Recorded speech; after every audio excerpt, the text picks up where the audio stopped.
Hi everyone. Today we are going to discuss, different array functions. Um, One of them is like a map, other one is reduce and filter. So each one has its own purpose. So we are going to discuss each one separately, then example, and then we'll see how to use them all the three together in one example.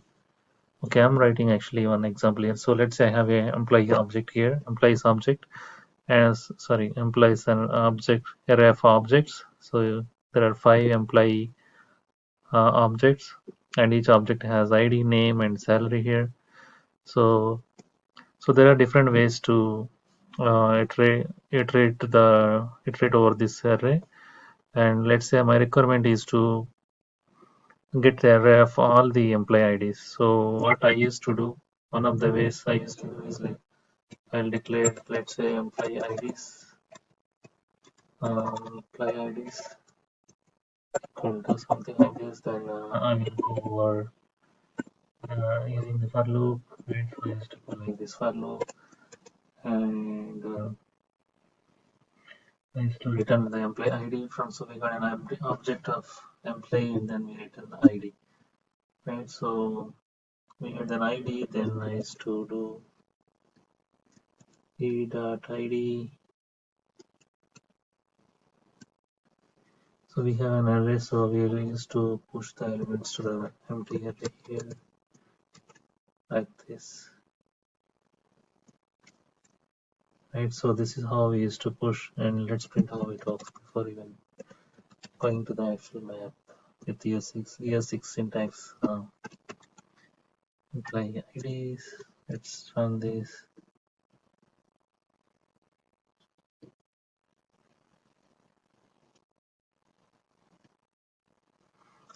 So it is array functions.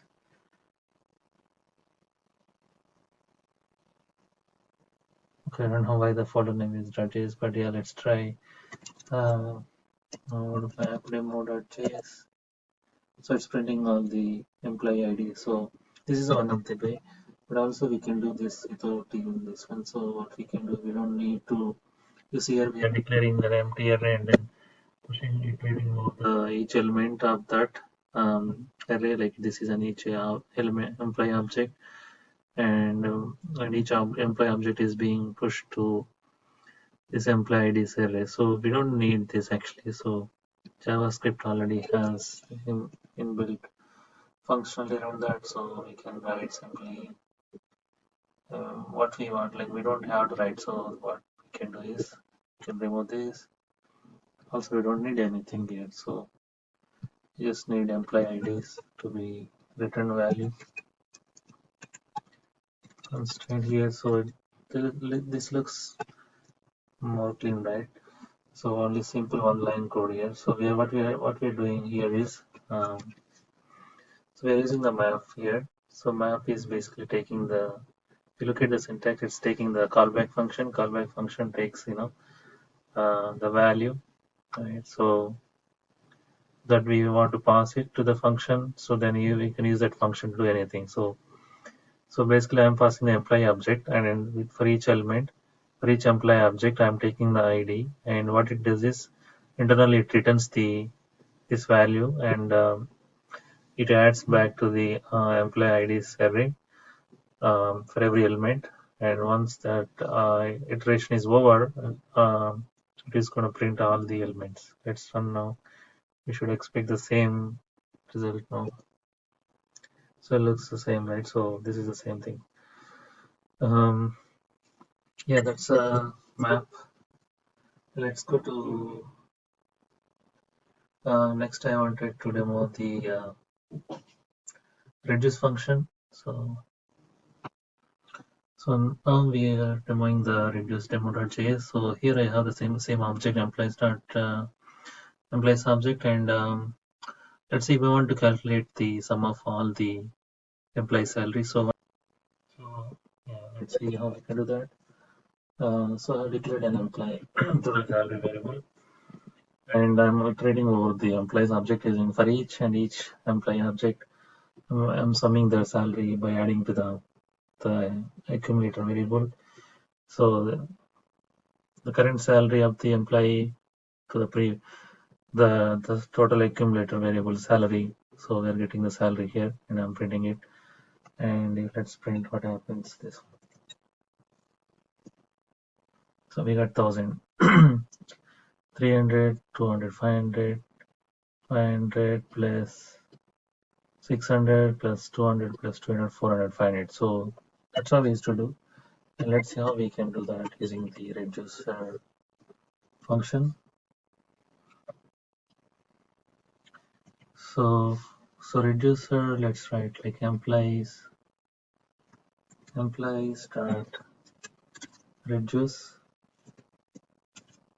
And if you look at this syntax, right, so it's very understandable here. Basically, it's taking a callback function, and callback function has the previous value and the current value and the current index, and also it will have the like two more overloads function methods like values. So one of them is the initial value. So basically the current previous value we can say it's a accumulator because it is the one which is getting accumulated every time.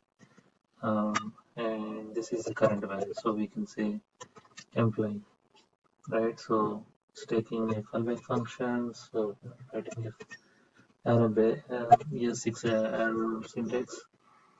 So now we have these two declared previous value and current value. So previous is nothing but I will go to like detailed one once I complete this index. Now we have the previous value and current value.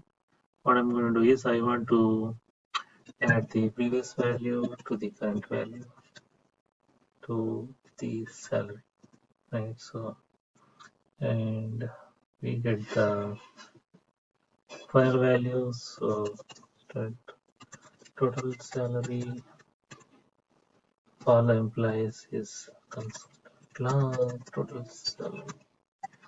Let's print this. Oops.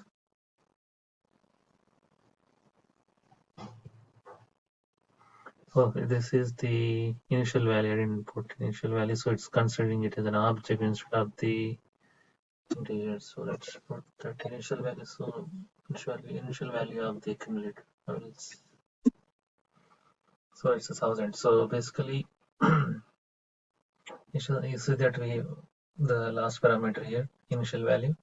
So basically, the reduce function is taking a callback as the argument, and that callback has two parameters, and one is the previous value, and this is the current value. And so for each employee object on each employee object, you're taking the previous value that is initialized in the first iteration. It will be 0, so it will be 0 plus first employee salary dot salary. So first employee object is 100. Sorry, employee object salary is 100, so it will be 0 plus 100, and second it will accumulate that value. 100 will be now accumulator will be 100, and then 100 plus employee dot salary 200. And the accumulator will be 300, and so on. So that's how it calculates. Now I want to find the highest salary of the employee object. So all the employees. So let's do how we can do that. So highest salary. I have another one. So same reduce function here, but we are checking, right? So I just discussed like this is a previous value, this is a current value, and I'm checking the previous value, and the first iteration it will be always 0. So that's why if there is no value on this one, it will be 0. We are taking it as 0. And if it is greater than the current salary, so current salary means for each employee object, you're checking the salary.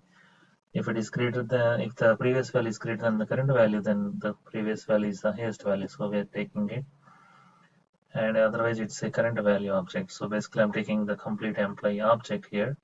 That's why you see the initial value is an empty, because I wanted to return the actual employee object that has the highest salary.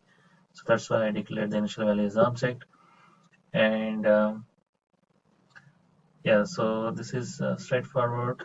And when you run this, you should be expecting the highest salary where let's see which one is that. So we should expect 13. employee ID object as highest value. Let's save it.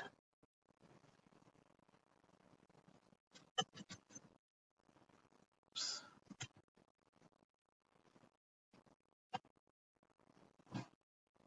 Something wrong. Let me connect here. Not reduce demo.js. So we got the 300. What are we printing? Okay, I'm printing the highest salary. So let's print object. If 13 ID has the highest salary, so that's reduce demo. And now let's see, there is a filter. So I wanted to add filter. It's very easy one, but I just want to show you how the filter function works on the array of elements. So here we have again the same employee object, and I'm using the filter function. So basically filter takes the predicate. So predicate is like a function or a function like, so that we can like some logic, like we can go to that logic now.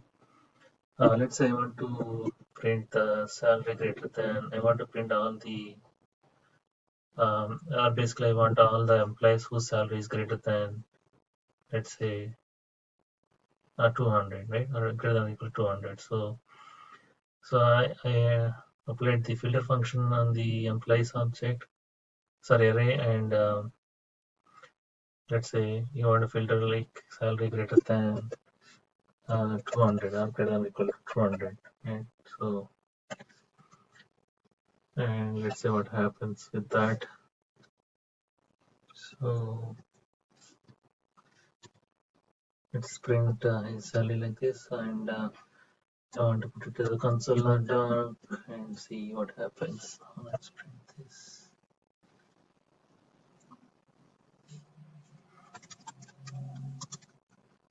So I would expect like a 1, 2, 3 objects to be printed here. So we got the salary here. So which are employee objects which are having the salary greater than or equal to 200. So this is a very straightforward, right? So we can write everything in one line and looks clean. And this is straightforward, but we have 3 more minutes. So I'm going to demo how to use all these 3 in one example. Okay, so I put together the employee JSON file here, and I just added additional 2 fields for type and bonus. And I want to, basically the requirement is I want to get all the office employees and their total salary. Salary means like their salary plus bonus. So get the total salary of all the office employees.